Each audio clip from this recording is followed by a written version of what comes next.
तो हेलो दोस्तों, स्वागत है आप सभी का एक नई वीडियो में। आज जो हम टॉपिक कवर करने जा रहे हैं उसका नाम है वाटर एसोसिएटेड डिजीज। ये माइक्रोबायोलॉजी ऑफ वाटर का पार्ट 2 है। तो उसे देखने से पहले पार्ट 1 जरूर देखें, आपको बायो में मिल जाएगा वो। Water associated disease are classified based on their mode of transmission and the relationship with water.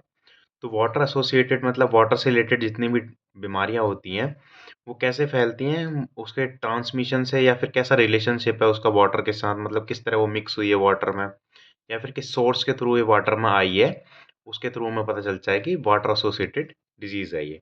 These disease affect millions of people globally, especially in area with poor quality and sanitation।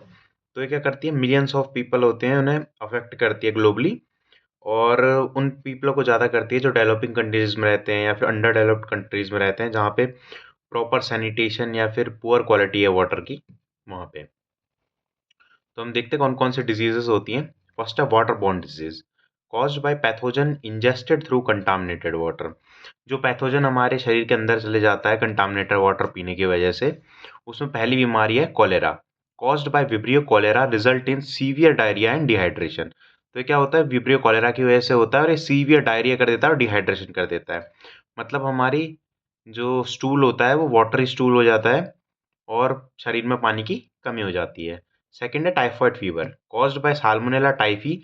Symptoms include fever, abdominal pain and weakness. तो typhoid fever हो सकता है जो salmonella typhi की वजह से cause हो सकता है। इसमें फीवर होता है, एब्डोमिनल पेन होता है और फिर वीकनेस हो सकती है। थर्ड है डिजेंट्री, कॉज्ड बाय सिजेला और entamoeba histolytica, lead to bloody diarrhoea.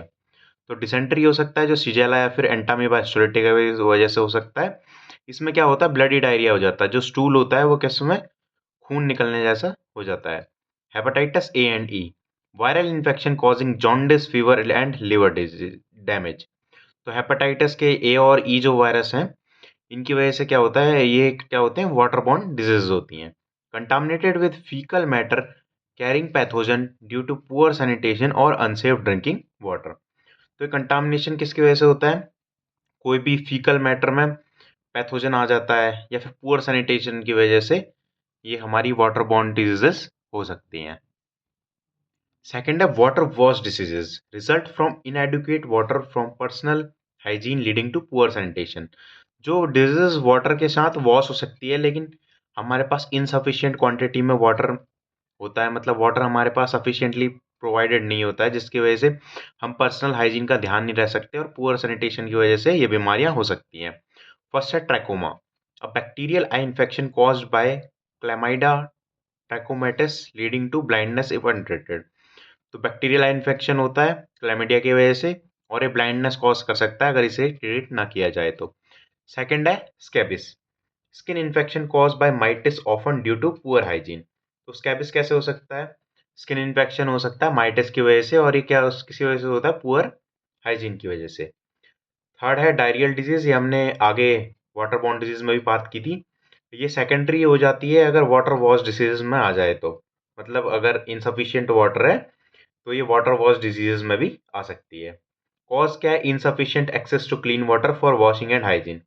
तो मतलब हमारे पास वाटर पर्टिकुलरली प्लेंटी अमाउंट में प्रेजेंट नहीं होता है, जिसकी वजह से हाइजीन प्रॉपरली मेंटेन नहीं हो पाता है और वाटर वॉश डिजीज हो सकती हैं। थर्ड है water based diseases, caused by pathogen living in water और ट्रांसमिटेड बाय एक्वेटिक ऑर्गेनिज्म। ये ऐसे पैथोजन जो वाटर में ही रहते हैं या फिर जो एक्वेटिक ऑर्गेनिजम्स हैं उनके थ्रू ट्रांसमिट होते हैं। फर्स्ट है स्किस्टोसोमियासिस, जिसे बिहारजिया भी कहा जाता है, caused by parasite worms. Schistosoma species से होता है ये। Symptoms include abdominal pain, blood in urine, stool and organ damage हो सकते हैं इससे। सेकंड है ड्रोनकुलेरिसिस, ये क्या होता है, गुइनिया वॉर्म डिजीज होती है, caused by dracunculus medinensis, transmitted by drinking water contaminated containing infected water fleas. तो ये क्या, वो वाटर फ्लीज अगर प्रेजेंट होती हैं उसकी वजह से वाटर कंटामिनेटेड होता है, तो हमें ये गुइनिया वॉर्म डिजीज हो सकती है। कॉज क्या है, इसका कॉज है कांटेक्ट विद और consumption of water infested with intermediate host like snail और कोपियोपॉड्स। अगर जो हमारा वाटर है जिससे हम पी रहे हैं या फिर यूज़ कर रहे हैं किसी भी तरह, उसमें इंटरमीडिएट होस्ट स्नेल या फिर कोपियोइड्स प्रेजेंट हो सकता है, तो ये वाटर वॉज वो क्या कहते हैं वाटर रिलेटेड डिसऑर्डर हो सकते हैं। अब फोर्थ है हमारा water vector diseases, spread by vector organisms like mosquito that breed in water.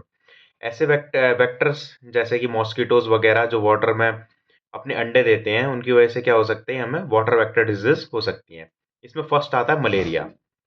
Malaria caused by Plasmodium species parasite transmitted by Anopheles mosquito. तो मलेरिया कैसे हो सकता है, प्लाज्मोडियम स्पीसीज की वजह से हो सकता है, और ये ट्रांसमिटेड होता है एनोफिलिस मॉस्किटो की वजह से। सेकेंड है डेंगू एंड जिका virus, spread by Aedes aegypti mosquito. Symptoms include fever, joint pain and rashes. तो डेंगू या फिर जिका जिका वायरस जो होता है वो एडिस एजिप्टी मॉस्किटो की वजह से हो सकता है। इसमें फीवर होता है, जॉइंट पेन हो जाते हैं और रैशेज हो जाते हैं बॉडी में। थर्ड है lymphatic filariasis, caused by filarial worms transmitted by mosquito. Filarial worms की वजह से हो सकता है, जो ट्रांसमिटेड हो सकते हैं मॉस्किटो के थ्रू। कॉज क्या है, stagnant water provide breeding grounds for disease carrying vector. तो कॉज क्या है, जो हमारा रुका हुआ पानी होता है उसमें ये क्या कर देते हैं, अपने अंडे दे देते हैं, जिसकी वजह से ये बीमारियां फैलती हैं। फिफ्थ है हमारा वाटर केमिकल डिजीजेस। ये पर्टिकुलरली कोई केमिकल की वजह से जो हमें वाटर के थ्रू डिजीज हो सकती हैं, caused by exposure to harmful chemical और टॉक्सिन इन वाटर। कोई भी हार्मफुल केमिकल या फिर टॉक्सिन जो वाटर में प्रेजेंट हो, वो ये डिजीज कॉज कर सकता है, जिसे हम वाटर केमिकल डिजीज वाली कैटेगरी में डालते हैं। फर्स्ट है fluorosis, caused by excessive fluoride affect bone and teeth. अगर एक्सेसिव फ्लोराइड प्रेजेंट होगा वाटर में तो बोन और टीथ को अफेक्ट करेगा। सेकंड है arsenicosis, chronic exposure to arsenic in drinking water. अगर आर्सेनिक प्रेजेंट होगा एक्सेसिव अमाउंट में हमारे वाटर में, तो वो क्या करेगा, स्किन लेशन प्रोवोक करेगा और कैंसर करेगा, या फिर ऑर्गन भी डैमेज कर सकता है।